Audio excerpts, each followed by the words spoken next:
तो हेलो प्यारे बच्चों, स्वागत है आपका इस वंडरफुल चैनल पर जहाँ पर हम एनसीईआरटी के हर एक क्वेश्चन को डिटेल में सॉल्व करते हैं और उसके सॉल्यूशन का स्टेप बाय स्टेप एनालिसिस भी करते हैं। तो यहाँ पर देखिए हमारे पास इस क्वेश्चन में क्या कह रहा है। क्वेश्चन नंबर 12 में हमारे पास इस क्वेश्चन में क्या कह रहा है, क्वेश्चन को पढ़ते हैं। कह रहा है कि the ceiling of a long hall is 25 metre high. एक हॉल है जिसकी सीलिंग 25 मीटर की ऊंचाई पर है।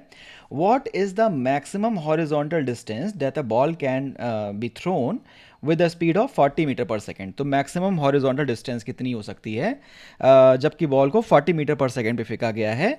It can go without hitting the ceiling of the hall. भैया अगर हमें केवल मैक्सिमम रेंज निकालनी होती किसी ग्राउंड में तो हम कहते 45 पे फेंक दो, U square sine 2 theta upon G से रेंज आ जाएगा। ठीक है, और यहाँ पर थीटा क्या होगा, 45 होगा, यानी यू स्क्वायर अपॉन जी आपका मैक्सिमम रेंज हो जाएगा। लेकिन यहाँ पर दिक्कत क्या है कि जो हॉल है ना उसकी हाइट एक लिमिटिंग फैक्टर है। हाइट इसका 25 मीटर है। अगर हो सकता है आपने 45 पे फेंका तो ये हॉल की छत से टकरा गया। हॉल की छत से टकरा गया तो रेंज आपकी मैक्सिमम नहीं हो पाएगी। यानी सबसे पहले आपको वो ऑप्टिमाइज्ड एंगल निकालना पड़ेगा जिस एंगल पर ये बस हॉल की छत को टच करता हुआ जाए, है ना।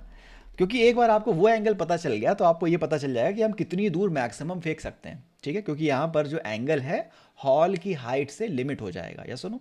अच्छा, हमने कहा जो हॉल की हाइट है, जो एंगल है वो हॉल की हाइट के अकॉर्डिंगली हमें एडजस्ट करना पड़ेगा। तो कैसे हम निकालेंगे, मान लीजिए एंगल थीटा पर हमने लॉन्च किया बॉडी को, तो जो हाइट है वो होती है U square sign square theta upon 2g। बहुत बढ़िया, ये तो हमें पता है।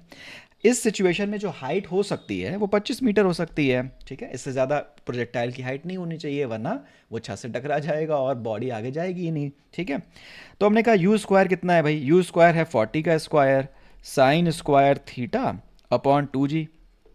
जी की वैल्यू आप 10 ले लीजिए। ठीक है, तो यहाँ से आपको साइन स्क्वायर थीटा यानी यहाँ से आपको साइन थीटा निकालना है तो आपको डेफिनेटली एक अजीब सी वैल्यू मिलेगी। तो 25 into 20 upon 40 square which is 1600 लेटर से साइन स्क्वायर थीटा इतना आ गया। तो थीटा क्या आ जाएगा, under root of this value. ठीक है, under root sine sine theta हो जाएगा under root of this value.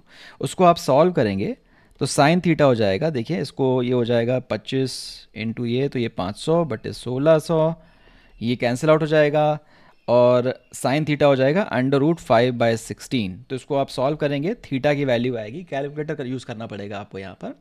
Theta की वैल्यू जब मैंने सॉल्व किया था तो 33 के अराउंड आ रही थी। ठीक है, 33 पॉइंट समथिंग समथिंग 33.60। इसको आप एक बार क्रॉस चेक करिएगा। ठीक है, तो इतना थीटा निकल करके आ रहा है। ठीक है, अब यहाँ पर आपको पता चल गया कि इससे ज़्यादा एंगल पर आप नहीं फेंक सकते। इससे ज़्यादा एंगल पर फेंका आपने तो छत से टकरा जाएगा।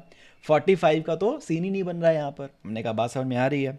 अब अगर आप 33 पर फेंकोगे तो जो रेंज मिलेगी वही आपकी मैक्सिमम पॉसिबल रेंज हो सकती है इस हॉल के अंदर। ठीक है, तो वो कितनी होगी, हमने कहा रेंज होती है U square sine 2 theta upon G. ठीक है, which is 40 square sine 2 theta, theta is 33.6 upon G, let us say is 10। ठीक है, अब आपको इसकी वैल्यू निकालनी है, आपको सारी चीज़ों को एक साथ इसके अंदर रख देना है। जब मैंने इसको सॉल्व किया तो इसका आंसर करीब 150 के अराउंड आया। आपका भी आंसर इसी के अराउंड आना चाहिए। इसको आप कैलकुलेटर से एक बार वेरीफाई भी कर सकते हैं। ठीक है, तो आशा करता हूँ आपको इस क्वेश्चन का जो मेन पॉइंट था वो समझ में आया होगा। काफ़ी बच्चे इसको एग्जाम हॉल में सीधे यू स्क्वायर साइन 2 थीटा लगा करके, साइन थीटा की जगह 45 लगा करके सॉल्व कर देते हैं। पर आप समझिए, ये जो प्रोजेक्टाइल था उस हॉल की हाइट से लिमिटेड था, है ना। क्योंकि हॉल की हाइट से लिमिटेड था इसलिए हम 45 पे नहीं फेंक सकते थे। ठीक है, पहले हमने थीटा निकाला और फिर उसके बाद हमने डिसाइड किया कि कितनी दूर ये जाने वाला है। आशा करता हूँ आपको न्यूमेरिकल समझ में आया होगा।